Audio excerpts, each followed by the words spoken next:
Una madre haría cualquier cosa para proteger a sus 5 hijos del aplastante silencio de su nuevo hogar. Pero, ¿qué sucede cuando ese silencio se rompe por una voz que emerge de las profundidades? Una voz débil, humana, que ha estado esperando durante décadas. Clara estaba a punto de descubrir que el peor enemigo no es la pobreza ni la soledad, sino los secretos que se niegan a morir enterrados bajo tus propios pies. Su tragedia apenas comenzaba. El motor de la vieja furgoneta se quejó con un estertor metálico y finalmente se rindió. El silencio que siguió fue más pesado y denso que cualquier ruido. Clara apoyó la frente en el volante frío, sintiendo el plástico pegajoso contra su piel sudorosa. Habían llegado, o más bien el vehículo había decidido que aquel era el final del camino. Afuera, un cielo del color del plomo amenazaba con desplomarse sobre la tierra. El viento, cargado de olor a tierra húmeda y a hojas muertas, silbaba a través de las grietas del chasis, un lamento fúnebre que parecía darles la bienvenida. La finca del manantial silencioso. Así la llamaba su esposo, David, en los pocos mapas que había dejado. Para él, había sido un sueño, un proyecto de refugio. Para Clara, ahora era el final de todas las esperanzas. La casa se alzaba a unos metros, una silueta oscura y encorvada contra el horizonte. No era una casa, era una herida en el paisaje, con las ventanas como ojos vacíos y el techo parcialmente hundido, como un hombro vencido por el peso de los años. Un pequeño golpe en su costado la sacó de su letargo. Era Lucía, su hija de 4 años, con los ojos inmensos y llenos de una pregunta que Clara no sabía cómo responder. Detrás de ella, el caos organizado que eran sus otros 4 hijos comenzaba a desbordarse. Miguel, de 7 años, se negaba a bajar, aferrado a una manta raída como si fuera un escudo contra los fantasmas que seguramente ya imaginaba. Las gemelas, Isabel y Ana, de 10 años, observaban la escena con una mezcla de aprensión y curiosidad morbosa, susurrándose secretos al oído. Y Leo, a sus 14 años, el hombre de la casa por decreto del destino, descargaba las cajas con una furia contenida, cada golpe contra el suelo, un reproche silencioso contra su padre por haberse ido, contra su madre por haberlos llevado a aquel lugar olvidado por Dios. 5 hijos. A veces Clara los miraba y sentía una oleada de amor tan intensa que le cortaba la respiración. Otras veces, como en ese preciso instante, sentía el peso de sus 5 mundos sobre sus hombros. 5 futuros que dependían enteramente de ella. Una mujer que se sentía tan rota como la casa que tenía delante. David. Su recuerdo era a la vez un bálsamo y un puñal. Era un geólogo con alma de poeta, un hombre que veía historias en las piedras y canciones en el viento. Había comprado esa finca por una miseria, fascinado por su historia y por la antigua naciente que, según él, corría bajo sus cimientos. «Es un lugar con alma, Clara», le había dicho, con ese brillo soñador en los ojos. «Un lugar para sanar». Pocos meses después, un desmoronamiento en una expedición lejana se lo llevó para siempre, dejando a Clara no solo con el alma rota, sino con una montaña de deudas que devoraron hasta el último centavo de su vida anterior. No hubo familiares crueles que la expulsaran, no hizo falta. La vida misma, con su fría e impersonal aritmética, se encargó de despojarla de todo, excepto aquella finca triste de la que nadie quería saber nada. «Mamá, tengo hambre». La voz de Miguel, llorosa, atravesó el aire. Clara respiró hondo, forzando una sonrisa que no sentía. «Ya lo sé, mi amor. Vamos, ayúdenme a bajar las cosas. Esta noche haremos un picnic en el suelo de nuestra nueva casa. Será una aventura». Una aventura. La palabra le supo a ceniza en la boca, mientras arrastraba colchones manchados y cajas llenas de los fragmentos de su vida. Cada crujido de la madera del porche, cada ráfaga de viento que colaba un gemido por las ventanas rotas, le recordaba su absoluta soledad. Estaban completamente solos. El pueblo más cercano era un punto distante en el mapa, y el único camino de acceso era aquella senda de tierra que su furgoneta se había negado a terminar. La primera noche fue una sinfonía del abandono. El sol se hundió sin dejar rastro de color, y la oscuridad se tragó la finca con una avidez primitiva. Adentro, a la luz de un par de velas que proyectaban sombras danzantes y monstruosas en las paredes desconchadas, compartieron pan, queso y manzanas. Los niños, agotados por el viaje y la tensión, se quedaron dormidos uno a uno sobre un nido de mantas en el suelo del salón, el único cuarto que parecía medianamente seguro. Lucía se acurrucó contra su costado, sus pequeños suspiros un ancla en la inmensidad del silencio. Clara no podía dormir. Se sentó en el suelo, abrazando sus rodillas, escuchando. El silencio de la finca no era paz, era expectación. Era el silencio de un lugar que llevaba demasiado tiempo solo y no estaba seguro de si le gustaba la compañía. Oía el latido de su propio corazón, el roer de un ratón en alguna pared, el golpeteo ocasional de una rama contra un cristal. Sonidos normales, se decía a sí misma. Sonidos de una casa vieja en el campo. Pero entonces, cuando la noche era más profunda y el mundo parecía contener la respiración, lo escuchó. Fue tan débil al principio que pensó que era el viento, o quizás un eco de su propia pena, una alucinación nacida del agotamiento. Un sonido bajo, gutural, que parecía vibrar a través de las tablas del suelo bajo sus pies. Se quedó inmóvil, conteniendo el aliento. El sonido cesó. «¿Lo has imaginado, Clara?», se reprendió. «Estás cansada, eso es todo». Cerró los ojos, intentando invocar el rostro sonriente de David, pero solo veía oscuridad. Y entonces el sonido regresó. Esta vez más claro. No era el viento, era una voz humana, rasposa por el desuso, quebrada por la desesperación. Y pronunciaba una sola palabra, una súplica que atravesó la noche y se clavó directamente en su instinto más primario. Agua. El corazón de Clara se detuvo y luego comenzó a latir con una fuerza desbocada, un tambor salvaje en la quietud de la casa. El sonido venía de abajo, del sótano. Su mente se disparó en 1000 direcciones. Un vagabundo, alguien que se había refugiado en la casa y había quedado atrapado, un animal herido, pero no, aquel sonido era inequívocamente humano. Miró a sus 5 hijos, durmiendo en un montón de inocencia vulnerable. El miedo le recorrió la espalda como un escalofrío de hielo. Su primer impulso fue recogerlos, meterlos en la furgoneta, aunque no funcionara, y esperar al amanecer. Huir, protegerlos, pero la voz volvió a sonar, más débil esta vez, como el último aliento de una vela. Agua. Y en esa palabra, Clara no escuchó una amenaza. Escuchó un sufrimiento tan profundo, tan absoluto, que su compasión comenzó a librar una feroz batalla contra su terror. Era madre, sabía lo que era la sed, el hambre, la necesidad. ¿Cómo podría dormir sabiendo que un ser humano estaba sufriendo bajo su propio techo, quizás muriendo?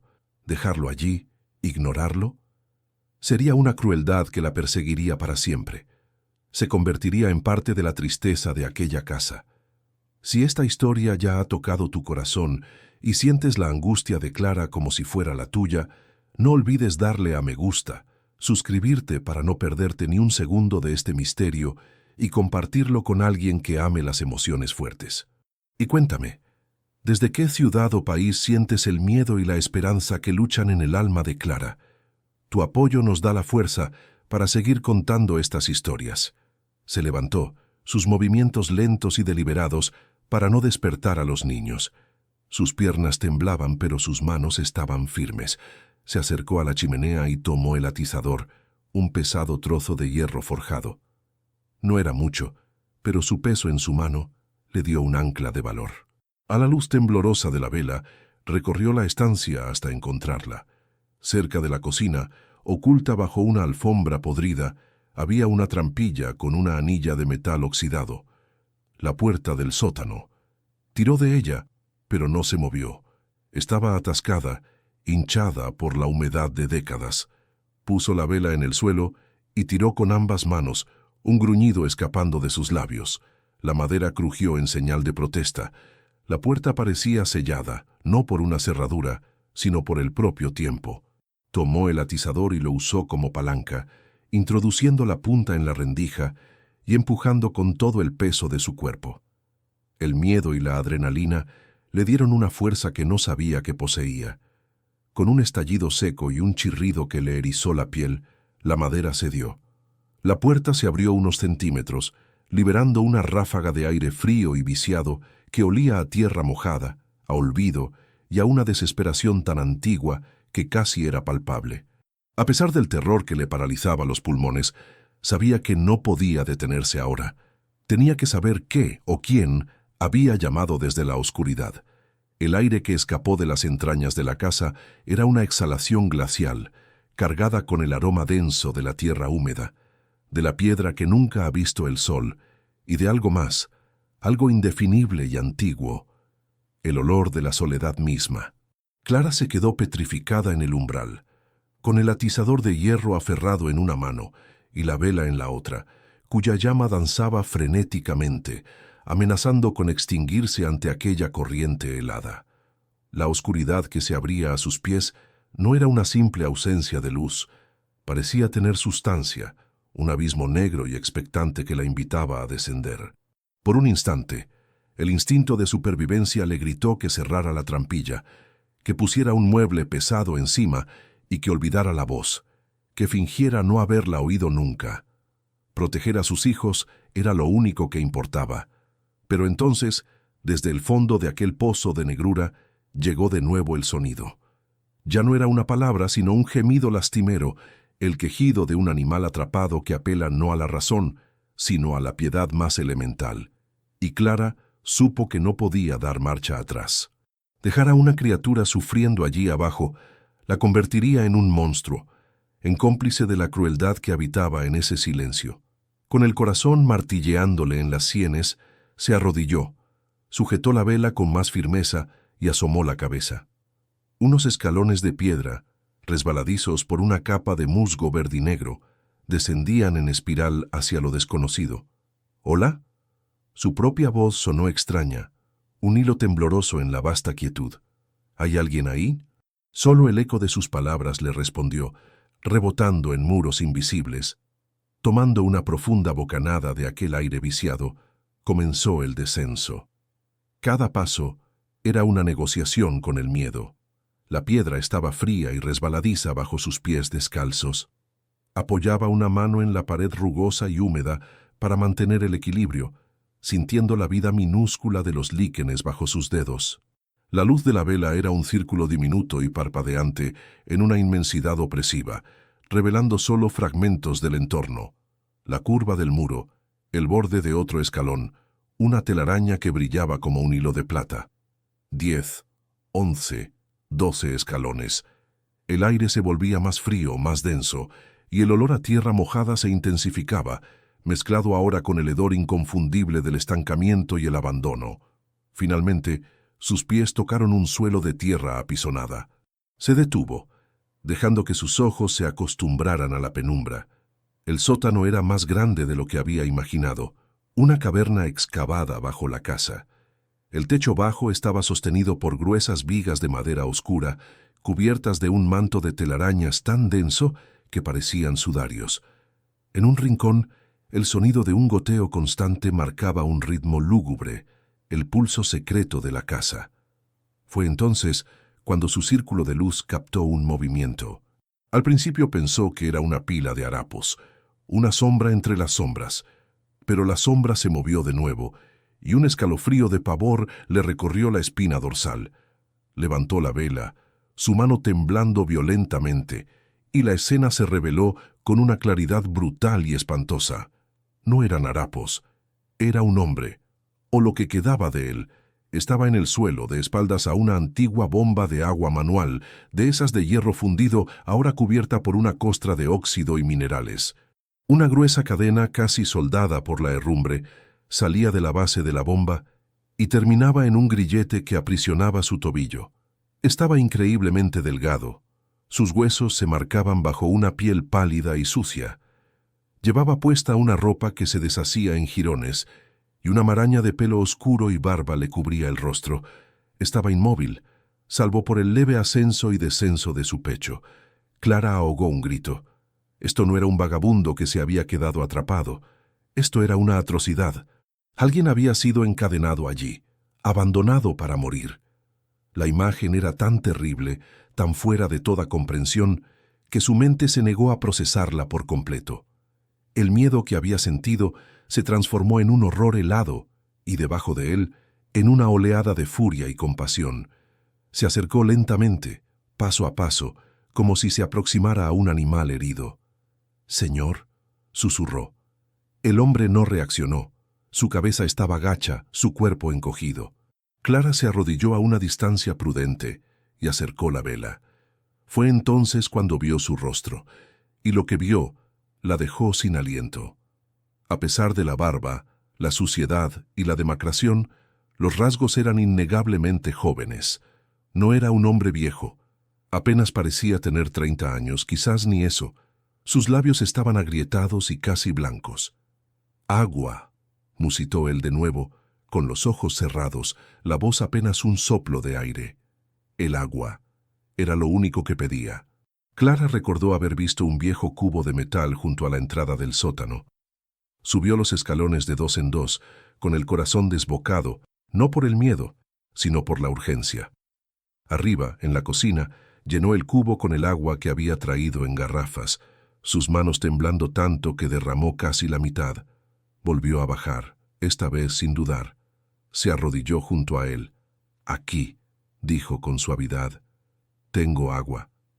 Mojó la esquina de su propia camisa en el cubo y se la acercó a los labios. Él reaccionó al contacto, abriendo la boca instintivamente como un pajarillo caído del nido. Bebió con una avidez desesperada, el agua corriendo por su barba y su cuello. Clara repitió el proceso una y otra vez, con una paciencia infinita, hasta que él pareció recuperar un atisbo de conciencia. Lentamente él levantó la cabeza. Sus ojos se abrieron. Eran de un azul profundo, pero estaban nublados por el delirio y la confusión. La miró sin verla realmente. «¿Quién eres?», susurró ella. Él parpadeó intentando enfocar. «Santiago», dijo su voz rasposa, como si las cuerdas vocales estuvieran cubiertas de polvo. Su mirada se desvió hacia la oscuridad del sótano. «Mateo fue a buscar ayuda». Hizo una pausa, tragando saliva con dificultad. El derrumbe, la entrada. Mateo. Sus palabras eran fragmentos, piezas de un rompecabezas imposible. Hablaba de un derrumbe, de un hermano llamado Mateo que había ido a por ayuda. «¿Cuándo? ¿Ayer? ¿La semana pasada?» Clara miró la cadena, el grillete. El óxido no era superficial, era profundo, corrosivo, una pátina que solo décadas de abandono podían crear.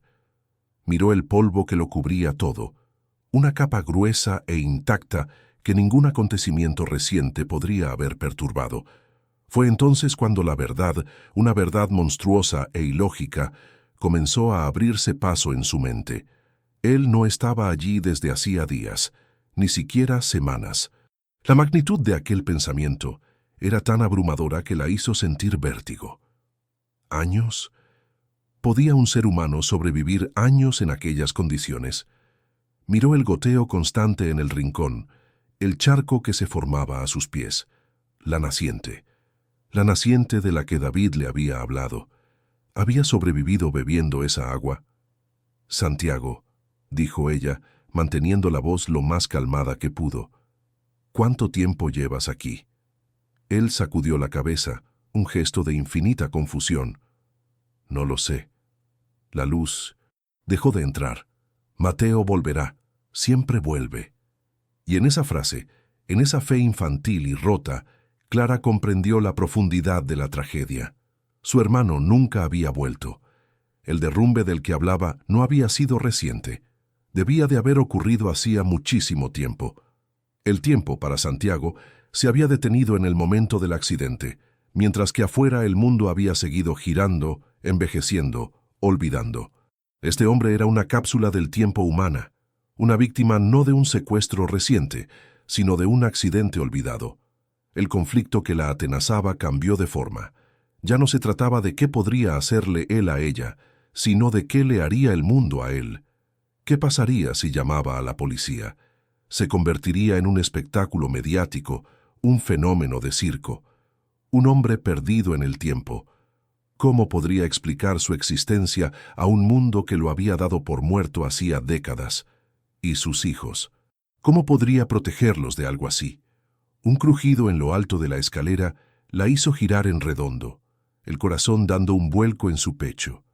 La silueta de una figura pequeña y delgada se recortaba contra la luz mortecina de la cocina. ¿Mamá?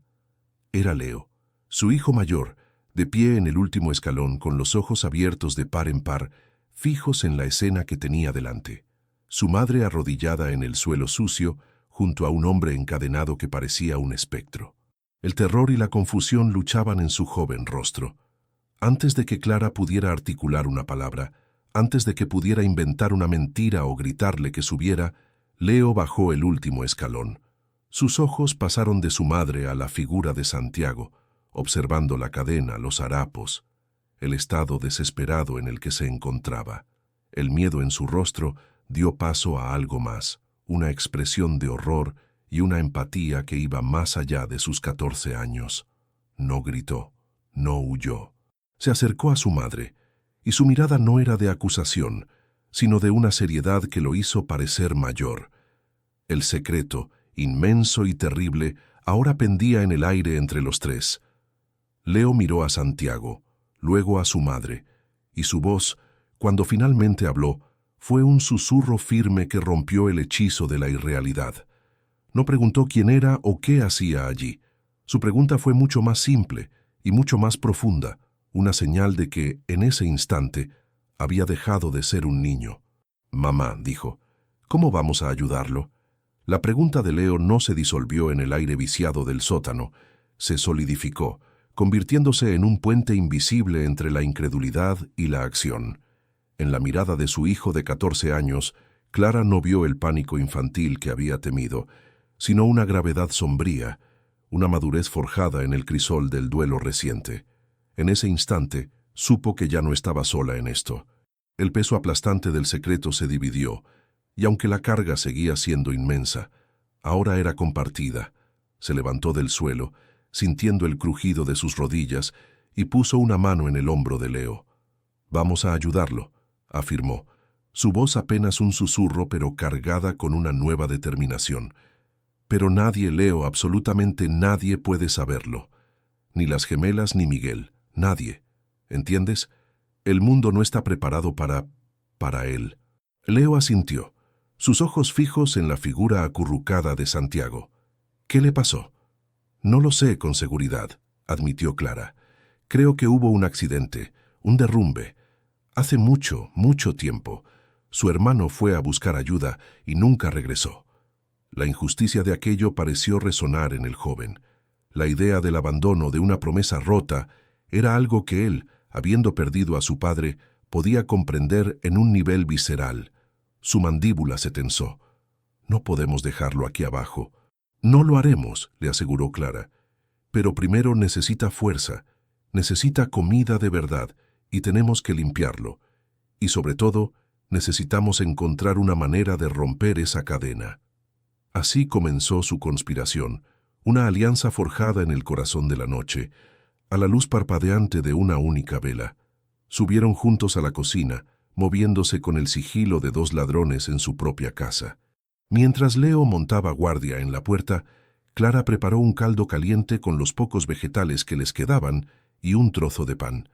Era una comida humilde, pero para un hombre que solo había conocido el agua y la oscuridad, sería un banquete. El proceso de cuidarlo fue un ritual íntimo y desgarrador.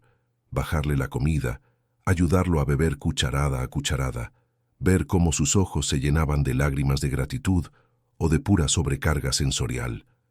Mientras él comía, Leo examinaba el grillete. El metal era antiguo, grueso, y la cerradura estaba tan corroída que parecía una sola pieza con el resto del aro. No tenían herramientas para cortarlo. Por ahora, Santiago seguía siendo un prisionero de su pasado en el sentido más literal. Los días siguientes se convirtieron en un delicado ballet de secretos y mentiras piadosas. Clara y Leo establecieron una rutina. Se levantaban antes que los demás para bajarle el desayuno a Santiago. Esperaban a que los pequeños estuvieran absortos en sus juegos para limpiar sus heridas y cambiar los vendajes improvisados que Clara había hecho con una sábana vieja. La puerta del sótano, antes ignorada, ahora estaba siempre cerrada, con una tranca que Leo había ideado.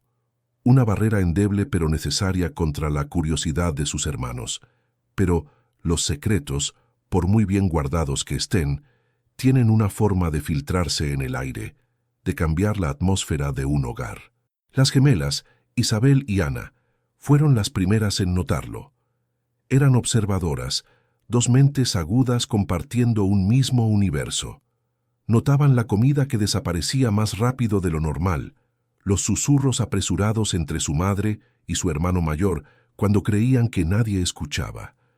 «Mamá parece más cansada», le dijo Isabel a Ana una tarde, mientras dibujaban en el suelo del porche. «Y Leo está siempre enfadado o asustado», añadió Ana. «¿Por qué cierran siempre la puerta del sótano? Papá decía que allí abajo solo había arañas». Miguel, por su parte, se volvió más retraído. La tensión latente en la casa alimentaba sus miedos infantiles. Se quejaba de ruidos por la noche, gemidos que, según él, venían del suelo, y se negaba a dormir solo. Clara lo abrazaba, el corazón encogido por la culpa, y le contaba historias de osos valientes, mientras en su mente resonaba la imagen del hombre encadenado bajo sus pies. Solo la pequeña Lucía, en su burbuja de inocencia de 4 años, parecía ajena a la corriente subterránea de ansiedad que recorría la finca. Para Clara, la carga era casi insoportable. Durante el día, era la madre de 5 niños, la maestra, la cocinera, la pacificadora. Tenía que proyectar una normalidad que estaba a años luz de sentir. Por la noche, descendía a la oscuridad para atender a su secreto, a un hombre que era a la vez un niño perdido y un fantasma viviente. La falta de sueño grababa ojeras profundas bajo sus ojos, y la preocupación constante era un nudo perpetuo en su estómago. A medida que Santiago recuperaba una mínima fuerza física, su confusión mental se hacía más evidente. Su memoria era un archipiélago de islas inconexas en un vasto mar de olvido. Recordaba sensaciones, el tacto de la hierba fresca bajo sus pies, el sabor de las moras silvestres, el sonido de la risa de su hermano Mateo. Pero los detalles cruciales, su apellido, el nombre del pueblo, el rostro de sus padres, se le escapaban como arena entre los dedos. El trauma había construido muros alrededor de su pasado, protegiéndolo de un dolor que su mente no estaba preparada para afrontar. La situación se volvió insostenible. Necesitaban más comida, medicinas, una herramienta para cortar el metal. Clara no tuvo más remedio que enfrentarse al mundo exterior. El pueblo más cercano, a casi 1 hora de camino por la senda de tierra, era un puñado de casas viejas, agrupadas alrededor de una iglesia con el campanario agrietado. Era un lugar donde el tiempo parecía haberse ralentizado hasta casi detenerse, un lugar de persianas bajadas y miradas furtivas. Cuando Clara entró en la única tienda de ultramarinos, un local oscuro que olía a serrín y a café rancio, un silencio incómodo se apoderó del lugar. Los pocos ancianos que conversaban en una esquina enmudecieron observándola con una curiosidad desprovista de calidez. «Buenos días», dijo Clara, intentando que su voz sonara segura. Una mujer mayor, con el pelo blanco recogido en un moño severo, se acercó al mostrador. «Buenos días. Es usted la nueva inquilina de la finca, ¿verdad? La del manantial». «Sí, soy Clara». «Elvira», se presentó la mujer secándose las manos en el delantal. «¿Qué va a llevar?». Mientras Clara pedía harina, aceite, vendas y una lata de antiséptico, sentía los ojos de los demás clientes clavados en su espalda. Reunió el valor para preguntar. «Disculpe, Elvira, soy nueva aquí y siento curiosidad por la historia de la zona. ¿Sabe quiénes vivieron en la finca antes que nosotros? Hace mucho tiempo, quiero decir». La expresión de Elvira se cerró.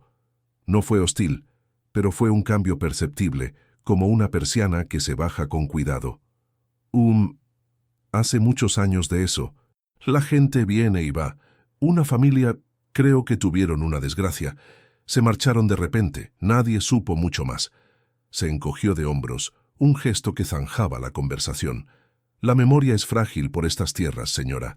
A veces es mejor no remover el polvo. Clara comprendió. No era una conspiración, sino algo quizás más triste, un olvido deliberado. La tragedia de aquella familia había sido una herida en la pequeña comunidad, y habían decidido dejar que cicatrizara cubriéndola de silencio. No iba a encontrar respuestas allí. Regresó a la finca con una sensación de aislamiento aún más profunda. Estaban completamente solos con su secreto.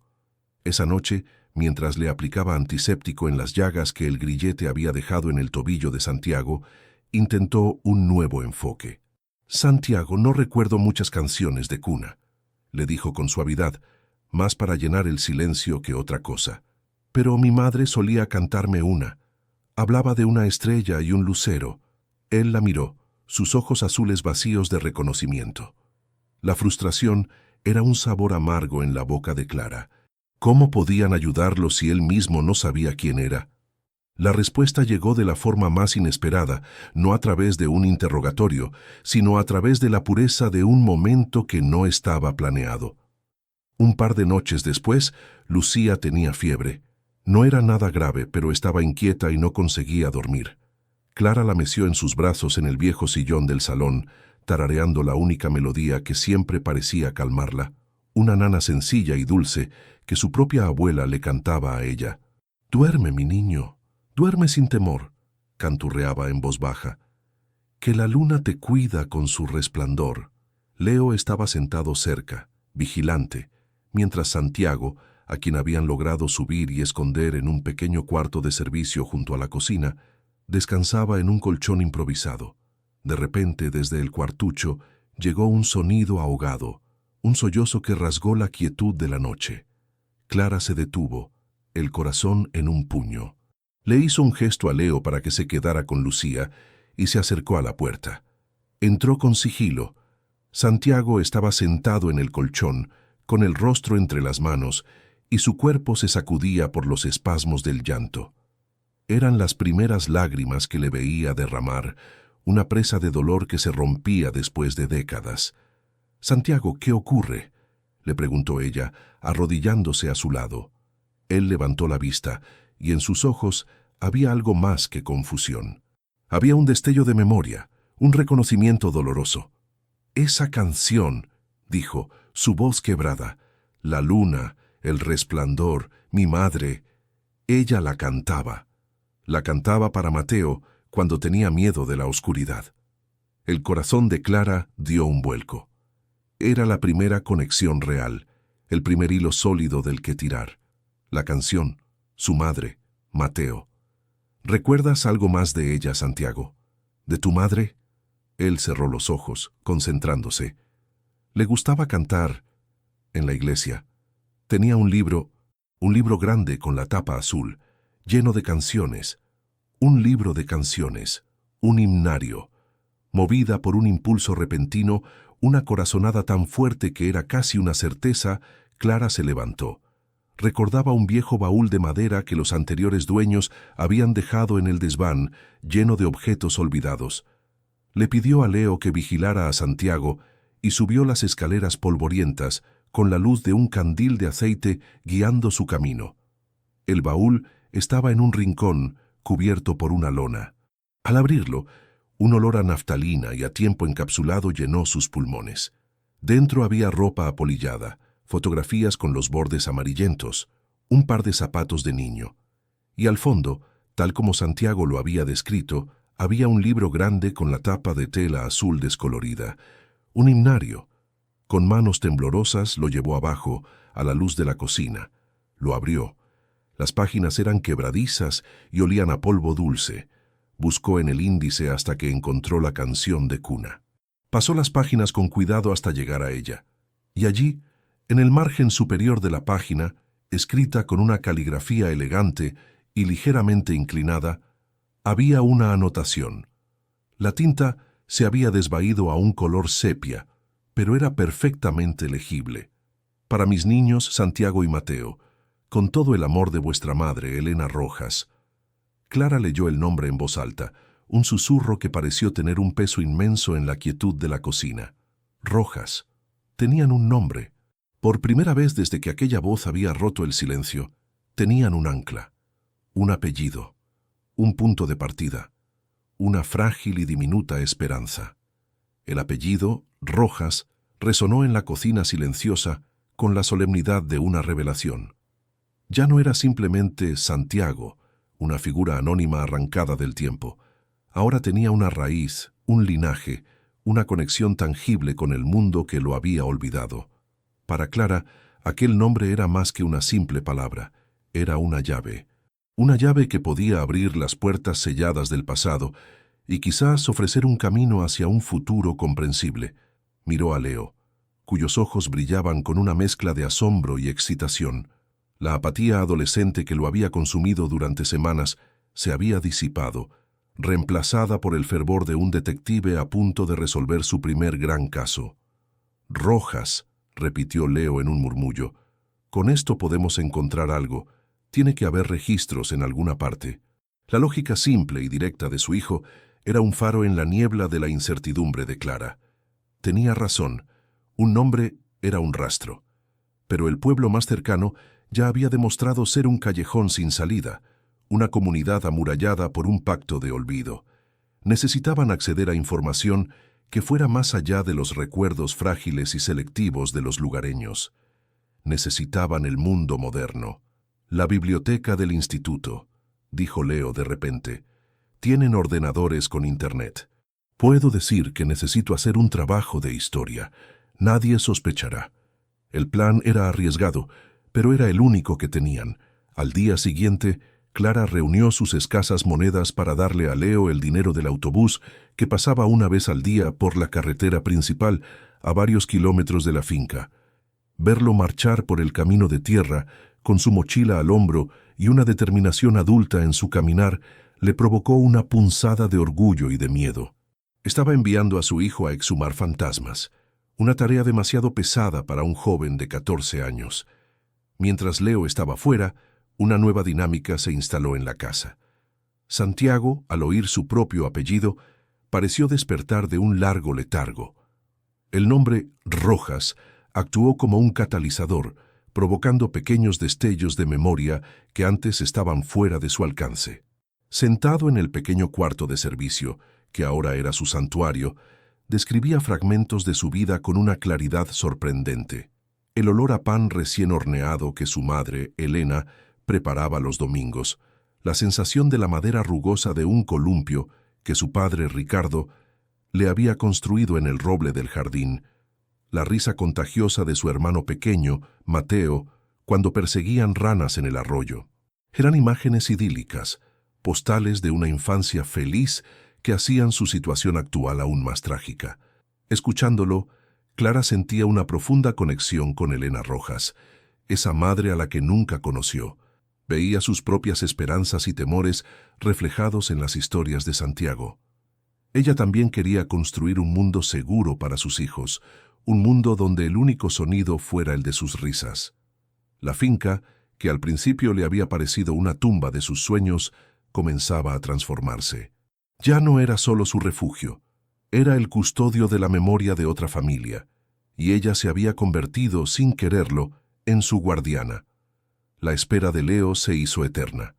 Cada crujido de la casa, cada ráfaga de viento, hacía que Clara se sobresaltara, temiendo que alguien hubiera descubierto su secreto. Cuando finalmente vio su figura delgada aparecer en el horizonte al atardecer, corrió a su encuentro. La expresión en el rostro de Leo era una mezcla de triunfo y una profunda tristeza. «Lo encontré, mamá», dijo sin aliento, mientras le entregaba unas hojas de papel impresas. «Encontré a la familia Rojas». Se sentaron juntos en la mesa de la cocina y Leo le explicó lo que había descubierto en los archivos digitales de periódicos antiguos. La historia era desoladora. Ricardo y Elena Rojas, los padres de Santiago, habían muerto.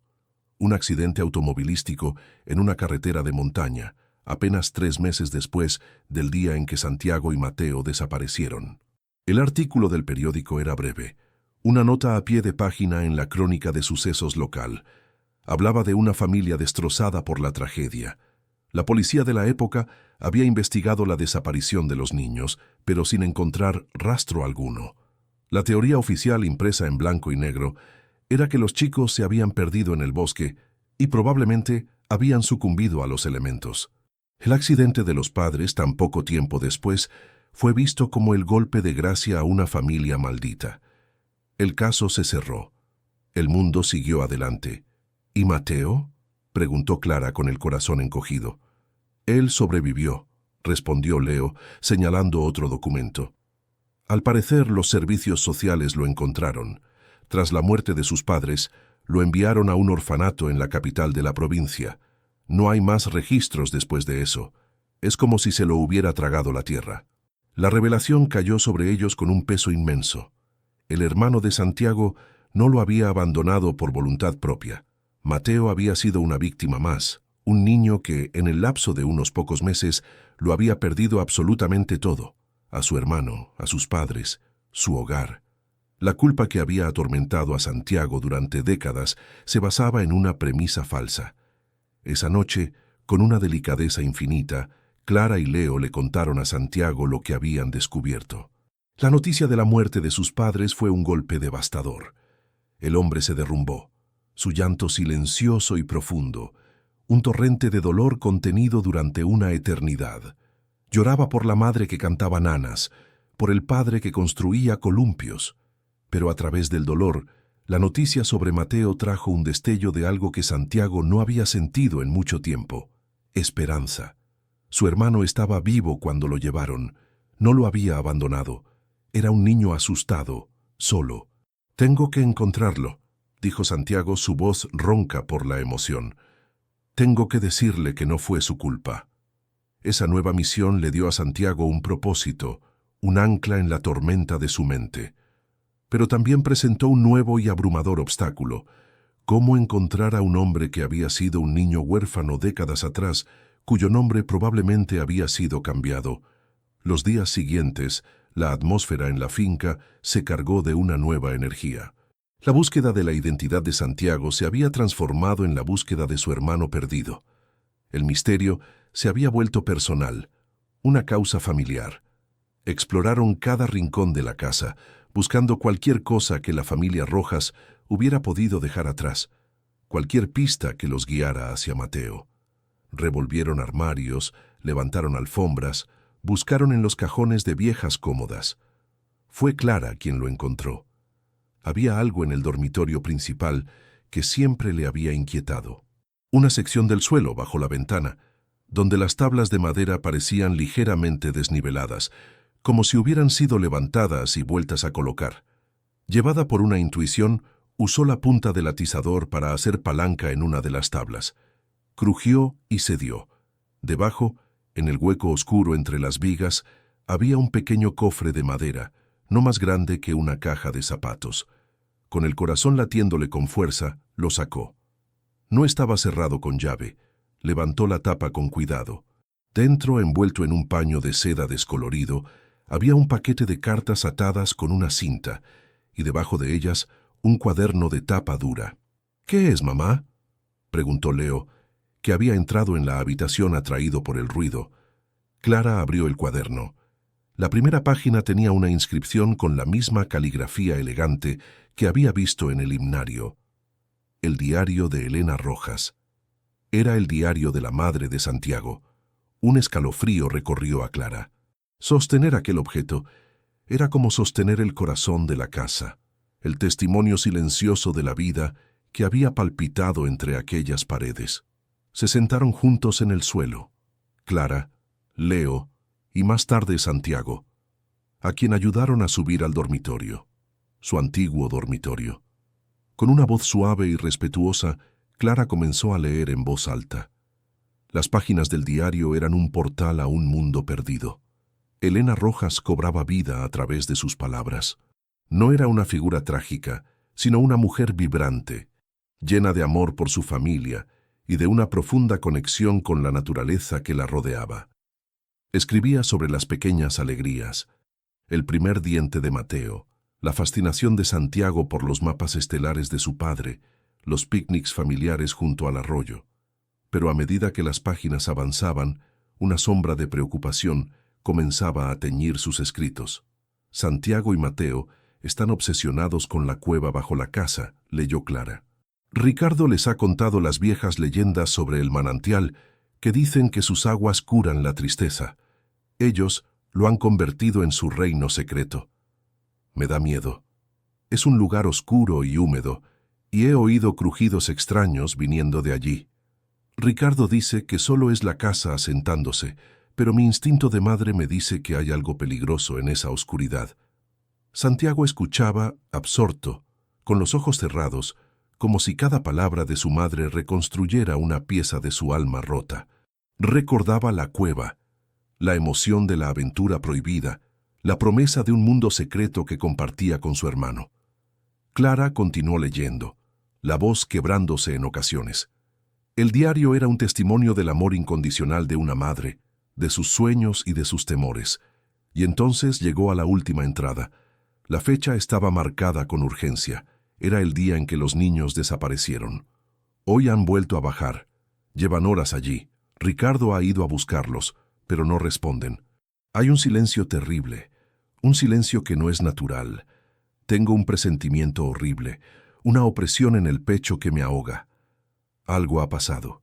Algo terrible ha pasado en la cueva del manantial. Voy a bajar yo también. No puedo quedarme aquí esperando. Mis niños me necesitan. Esa era la última frase. El resto de la página estaba en blanco. El silencio que siguió a la lectura fue más profundo que cualquier otro que hubieran experimentado en esa casa. Era un silencio lleno de la angustia de Elena, de su amor desesperado, un eco que había esperado décadas para ser escuchado. Pero cuando Clara, con los ojos llenos de lágrimas, se dispuso a cerrar el diario, algo se deslizó de entre las últimas páginas. Era un sobre amarillento. Lo recogió. Estaba sellado. En el anverso, con la misma caligrafía, ponía simplemente: «En caso de que me ocurra algo». Con dedos temblorosos, rompió el sello. Dentro no había una carta, sino un documento oficial y una breve nota. El documento era un certificado de nacimiento, el de Mateo Rojas, y grapado a él había un trozo de papel con una dirección escrita a mano. Debajo de la dirección, la nota de Elena decía: «Esta es la dirección de mi hermana Isabel. Vive en la capital. Si algo nos sucede a Ricardo y a mí, por favor, que alguien se asegure de que mis hijos lleguen a ella. Es su única familia. Que no los separen. Por favor». La dirección. Una dirección concreta. No la de un orfanato anónimo, sino la de un familiar, la de una tía. La esperanza, que había sido una chispa diminuta, se convirtió en una llama brillante y cegadora. Quizás Mateo no había sido enviado a un orfanato. Quizás alguien había encontrado esa nota. Quizás su tía lo había encontrado. La posibilidad era tan abrumadora, tan frágil y a la vez tan poderosa, que a todos les faltó el aire. Era posible que, después de tanto tiempo, Mateo todavía estuviera allí, o que alguien en esa dirección supiera a dónde había ido. La dirección escrita en aquel trozo de papel amarillento dejó de ser una simple combinación de calle y número para convertirse en un faro, un destino que tiraba de ellos con una fuerza magnética. Ya no era una cuestión de si debían ir, sino de cómo. La esperanza, antes un sentimiento abstracto y frágil, ahora tenía un mapa. Sin embargo, la realidad de su situación era un ancla que los mantenía sujetos a la finca. Clara miró sus manos, encallecidas por el trabajo de las últimas semanas, y luego el rostro expectante de Santiago. Viajar a la capital provincial requería dinero que no poseía, y dejar la finca significaba abandonar su único refugio, y lo más complicado de todo, dejar a Santiago. El debate se prolongó durante toda una noche, en susurros, mientras los niños más pequeños dormían. Leo, con la impetuosidad de sus 14 años, insistía en que él podía ir solo. Santiago, a pesar de su debilidad física, se ofrecía a acompañarlo, una idea tan inviable como conmovedora. Fue Clara quien, finalmente, tomó la decisión. Iría ella. Era la única opción lógica. Leo, a pesar de su madurez precoz, seguía siendo un niño, y Santiago no podía enfrentarse al mundo exterior. No todavía. Su mente y su cuerpo eran demasiado frágiles. El shock podría ser devastador. «Yo me quedaré», anunció Leo, su voz desprovista de cualquier vacilación. «Cuidaré de mis hermanos y de Santiago. Ya lo hemos hecho antes. Estaremos bien, mamá. Tienes que ir tú». La confianza en la voz de su hijo fue lo que selló el pacto. Clara sintió una oleada de amor y gratitud tan intensa que tuvo que contener las lágrimas. Su niño se había convertido en su pilar. Juntos, reunieron cada céntimo que les quedaba. Clara vendió en el pueblo el único objeto de valor que le quedaba de su vida anterior, un delicado reloj de oro que David le había regalado en su primer aniversario.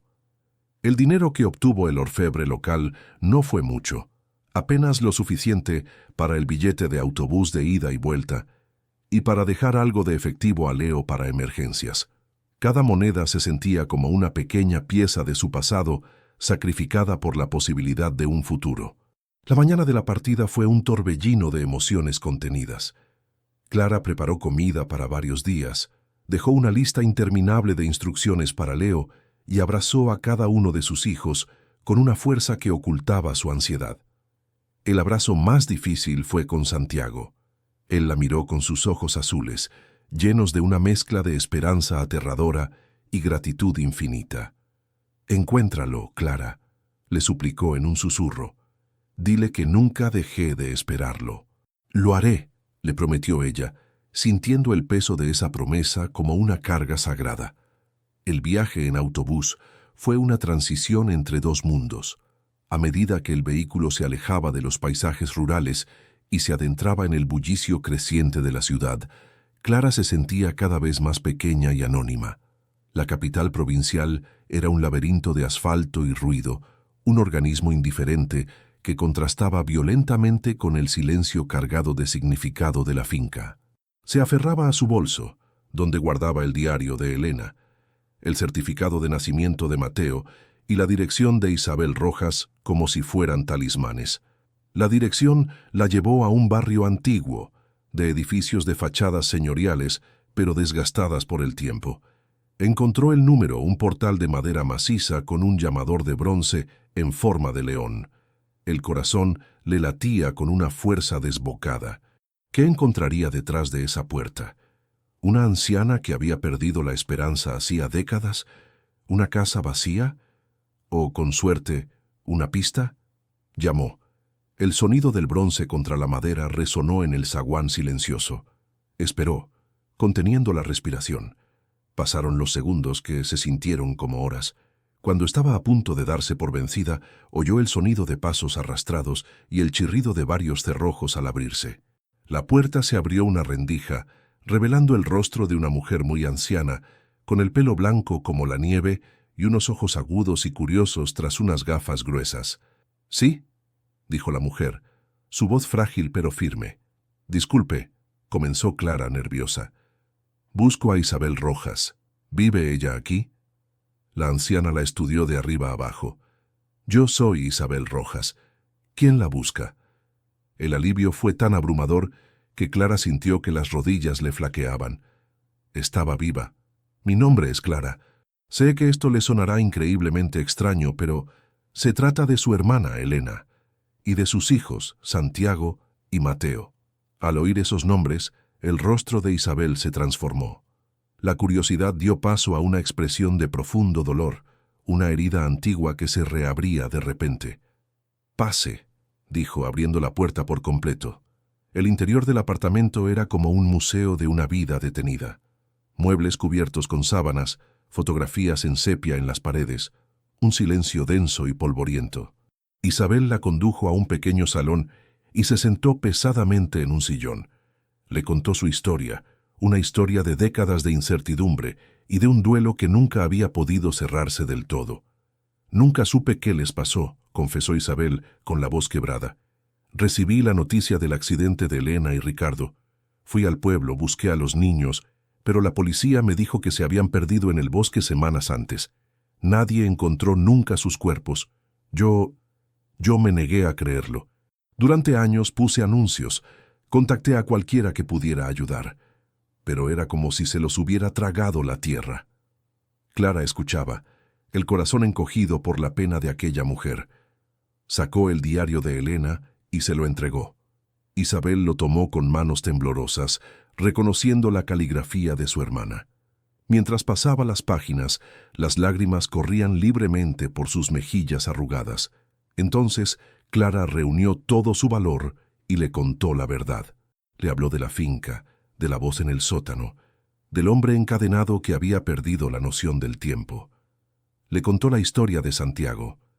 Isabel la escuchaba con una incredulidad que poco a poco se fue convirtiendo en un asombro absoluto, en un milagro que su mente apenas podía concebir. ¿Está vivo?», susurró, aferrándose al brazo de Clara. «Mi Santi está vivo, Isabel, y está esperando a su hermano». Pero la esperanza de Clara sufrió un duro golpe. Isabel nunca había encontrado a Mateo. «Los servicios sociales se lo llevaron antes de que yo pudiera intervenir», explicó con amargura. «Cuando finalmente di con el orfanato al que lo habían enviado, me dijeron que ya había sido adoptado. Las leyes de la época eran muy estrictas. No me dieron el nombre de la familia adoptiva. Era un callejón sin salida. Lo perdí, Clara. Perdí al último trozo que me quedaba de mi hermana». La decepción fue como un golpe físico.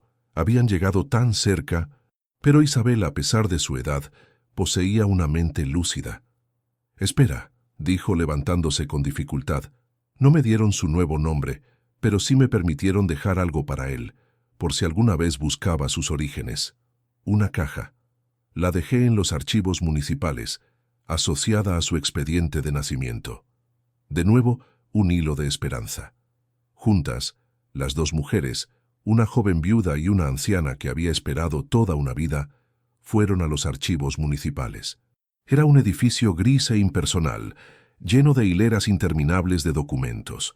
Tras horas de búsqueda burocrática, gracias a la persistencia de Isabel y al certificado de nacimiento que Clara llevaba, un funcionario localizó el expediente. Y con él, una nota. Mateo Rojas había sido adoptado por la familia Vega. Su nuevo nombre era Daniel Vega. Con ese nombre, las puertas del mundo moderno se abrieron de par en par. En una pequeña biblioteca pública utilizaron un ordenador. Una búsqueda rápida arrojó varios resultados, pero uno de ellos hizo que el corazón de Clara se detuviera. Dr. Daniel Vega, historiador, especializado en la recuperación de historias locales y memoria oral. Universidad Central. La página mostraba la fotografía de un hombre de unos 40 y tantos años, con una mirada amable y unos ojos que, a pesar del tiempo y las circunstancias, tenían un inconfundible eco de los de Santiago. Clara sintió un vértigo. Estaba a punto de irrumpir en la vida de un hombre y contarle una historia que destrozaría los cimientos de su realidad. Tenía derecho a hacerlo. Miró a Isabel, cuyo rostro estaba iluminado por una esperanza casi dolorosa. Sí, tenía el derecho. Se lo debía a Santiago, a Elena, a la propia Isabel. Con la dirección de la universidad en la mano, se despidió de Isabel con la promesa de volver con noticias. La universidad era un campus extenso y moderno. Encontró el departamento de historia y preguntó por el doctor Vega. Le indicaron que estaba en su despacho. La puerta estaba entreabierta. Clara respiró hondo y llamó suavemente. «Adelante». Daniel Vega estaba sentado en su escritorio, rodeado de libros y mapas antiguos. Levantó la vista y sus ojos amables se posaron en ella. «¿Sí? ¿Puedo ayudarla?». Clara entró, cerrando la puerta tras de sí. Las palabras que había ensayado se desvanecieron. No sabía cómo empezar, así que simplemente sacó de su bolso la única fotografía de los dos hermanos que había encontrado en el cofre de Elena. Una imagen descolorida de dos niños sonrientes junto a un columpio. Se la tendió sin decir nada. Él la tomó, extrañado. Miró la foto, y una expresión de absoluta confusión se dibujó en su rostro. Abrió la cartera que tenía sobre el escritorio y sacó una fotografía idéntica, aunque mucho más gastada por el paso de los años. Esta foto, dijo su voz un murmullo desconcertado. Es la única que tengo de mi infancia. Mis padres adoptivos me dijeron que mi hermano mayor murió en un accidente el mismo día que yo me perdí. Yo nunca he recordado nada de aquello. Levantó la vista hacia Clara y en sus ojos había una pregunta urgente. ¿Quién es usted? Clara tragó saliva, sus propias lágrimas amenazando con brotar. Sabía que las siguientes palabras cambiarían el curso de la vida de aquel hombre para siempre. «Necesito que venga conmigo», le dijo, su voz temblorosa pero firme. Su hermano, Santiago, no murió. Ha estado esperándolo durante más de 30 años. Está vivo y está esperando que usted vuelva a casa. La cámara se enfocaría en el rostro de Daniel. El shock, la incredulidad, la negación, y luego, muy lentamente, la luz de una verdad imposible, de una vida entera de culpa y de duelo sin nombre, comenzando a inundar sus ojos, mientras el mundo que conocía se desmoronaba y se reconstruía a su alrededor en un solo instante. El despacho del doctor Daniel Vega, habitualmente un remanso de orden académico y silencio erudito, se convirtió en el epicentro de un terremoto existencial. El mundo de Daniel, construido sobre los cimientos sólidos de la historia documentada y la lógica, se fracturó ante una revelación que desafiaba toda razón. Sus ojos, fijos en Clara, reflejaban una batalla campal de emociones, el shock paralizante, la negación instintiva y luchando por abrirse paso a través de décadas de duelo reprimido, una chispa de esperanza tan incandescente que resultaba casi dolorosa. La fotografía en su mano, antes un triste vestigio de un pasado perdido, se había transformado en un mapa hacia un presente inimaginable. Imposible. Fue la primera palabra que logró articular, su voz un susurro ronco. Mi hermano, yo lo vi. Hubo un temblor, polvo, oscuridad. Me dijeron que el techo de la cueva se había derrumbado sobre él. No se derrumbó sobre él, contestó Clara con una suavidad infinita. Lo atrapó, pero no lo mató. Ha estado allí desde entonces, Daniel, esperando, creyendo que volverías. La verdad, por muy fantástica que fuera, comenzó a calar en él, ayudada por la sinceridad inquebrantable en los ojos de Clara. Un torrente de imágenes fragmentadas, recuerdos infantiles sepultados por el trauma, comenzó a aflorar en su mente. La emoción de una aventura secreta, el tacto frío de la piedra húmeda, el eco de su propia voz, llamando a su hermano en la oscuridad antes de que el pánico lo hiciera huir. La culpa, esa compañera silenciosa que había cargado toda su vida sin comprenderla del todo, de repente adquirió un rostro y un nombre. Santiago. No hubo más preguntas. La necesidad de ver, de confirmar aquel milagro, superó cualquier duda. El viaje de regreso a la finca fue una travesía extraña, suspendida en un silencio denso y cargado de expectación. Daniel conducía su propio coche, siguiendo la destartalada furgoneta de Clara que había ido a recoger. Él, un respetado historiador acostumbrado a desenterrar el pasado a través de documentos y testimonios, ahora se dirigía a exhumar su propia historia viva. A su lado, Isabel Rojas, la tía que acababa de conocer, rezaba en silencio, sus manos artríticas aferradas a un rosario. A medida que el paisaje urbano daba paso a los campos y colinas, Daniel sintió una sensación de familiaridad inquietante, como si los árboles y los caminos le susurraran secretos olvidados.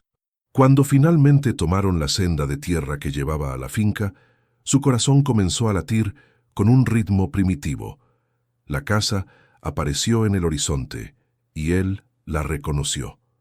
No como una imagen clara, sino como una emoción, una punzada de nostalgia y de un pavor infantil. Leo los esperaba en el porche, su joven rostro una máscara de ansiedad y alivio al ver a su madre. Al bajar del coche, Daniel no vio a un adolescente, sino al guardián que había protegido a su hermano. Un simple cruce de miradas entre ellos bastó para sellar un pacto de gratitud y comprensión. Dentro, la casa estaba en silencio. Los niños más pequeños, sintiendo la solemnidad del momento, observaban desde una esquina con los ojos muy abiertos. Clara guió a Daniel hacia la puerta del pequeño cuarto de servicio, Cada paso sobre las tablas de madera que crujían parecía un eco del pasado. «Él está aquí», susurró Clara. «Está muy débil. Ha sido mucho tiempo». Daniel se detuvo frente a la puerta cerrada. La realidad de lo que estaba a punto de suceder lo golpeó con toda su fuerza. Iba a encontrarse con un fantasma. El fantasma de su hermano, preservado en ámbar por la tragedia, mientras que él había vivido una vida entera. Respiró hondo, luchando por controlar el temblor de sus manos, y abrió la puerta. Santiago estaba sentado en el colchón, de espaldas a la entrada, mirando por una pequeña ventana la copa de un roble. Llevaba ropa limpia, y su pelo y barba habían sido recortados por Clara, pero su delgadez y la palidez de su piel hablaban de su largo cautiverio. Al oír la puerta, se giró lentamente. El tiempo se detuvo. Dos hermanos, separados por un abismo de más de 30 años, se miraron. En el rostro de Daniel, Santiago no vio al niño de 8 años que recordaba, sino a un hombre con arrugas de preocupación y sabiduría en los ojos. Y en el rostro de Santiago, Daniel vio al héroe de su infancia, al hermano mayor que siempre lo protegía, atrapado en un cuerpo joven, pero con una mirada que contenía el peso de una eternidad de soledad. «¿Mateo?» La voz de Santiago fue apenas un soplo, llena de una incredulidad reverente. Daniel no pudo hablar. Las palabras se le ahogaron en la garganta. Simplemente avanzó, se arrodilló frente a su hermano y lo abrazó. Fue un abrazo torpe, frágil, pero en él se vertieron 3 décadas de dolor, de culpa y de un anhelo inconfesado. Santiago se aferró a él, su cuerpo temblando con sollozos contenidos, y por primera vez desde el día del derrumbe, se sintió seguro. La espera había terminado. El niño que había huido presa del pánico, por fin, había regresado. El reencuentro no fue una explosión, sino el inicio de un lento y delicado proceso de curación. Daniel se instaló en la finca, tomando una licencia indefinida de la universidad. Su mundo académico podía esperar, su familia no. Con él trajo recursos y una conexión con el mundo exterior que Clara no tenía. Lo primero fue conseguir ayuda médica para Santiago. Un viejo amigo médico de Daniel accedió a visitarlo en la finca, manteniendo el secreto, y diseñó un plan para su recuperación física y psicológica. La presencia de Daniel transformó la vida de todos. Para los hijos de Clara, se convirtió en una figura fascinante. El tío Daniel, un hombre que sabía contar historias de lugares lejanos y que tenía una paciencia infinita para responder a sus preguntas. Para Clara, fue un compañero en la abrumadora tarea de sanar a Santiago y a su propia familia. No había romance en su relación, sino algo quizás más profundo y duradero, un vínculo forjado en el crisol de una experiencia extraordinaria, una camaradería basada en el respeto y el cariño mutuo. Y para Santiago, Daniel era su ancla, su puente entre el mundo perdido de su infancia y un presente desconcertante y a menudo aterrador. Poco a poco, con la ayuda de Daniel y el amor incondicional de Clara y los niños, Santiago comenzó a florecer. Aprendió sobre el mundo que se había perdido, los ordenadores, los teléfonos móviles, la música nueva. Pero lo más importante es que empezó a crear nuevos recuerdos que lentamente comenzaron a eclipsar a los traumáticos. La finca, que había sido su prisión, se convirtió en su santuario, el único lugar donde se sentía verdaderamente a salvo. La tía Isabel también se convirtió en una presencia habitual. A pesar de su edad, hacía el viaje desde la ciudad siempre que podía, llenando la casa de historias sobre Elena y Ricardo, devolviéndole a Santiago los rostros y las voces de los padres que su memoria apenas podía retener. Un año después, la escena abre en un día de verano radiante. La finca del manantial silencioso ya no hace honor a su nombre. Ahora se la conoce simplemente como Finca Rojas. El techo ha sido reparado, las paredes pintadas de un blanco luminoso y el jardín, antes una maraña de maleza, es ahora un tapiz de flores y hortalizas. Las risas de los 5 hijos de Clara llenan el aire mientras persiguen mariposas en el campo. En el porche, Santiago está sentado en una mecedora. Su recuperación física es notable. Aunque sigue siendo delgado, ha ganado peso y el color ha vuelto a su rostro. Ya no parece un joven eterno, sino un hombre en la plenitud de su vida, con algunas canas empezando a aparecer en sus sienes.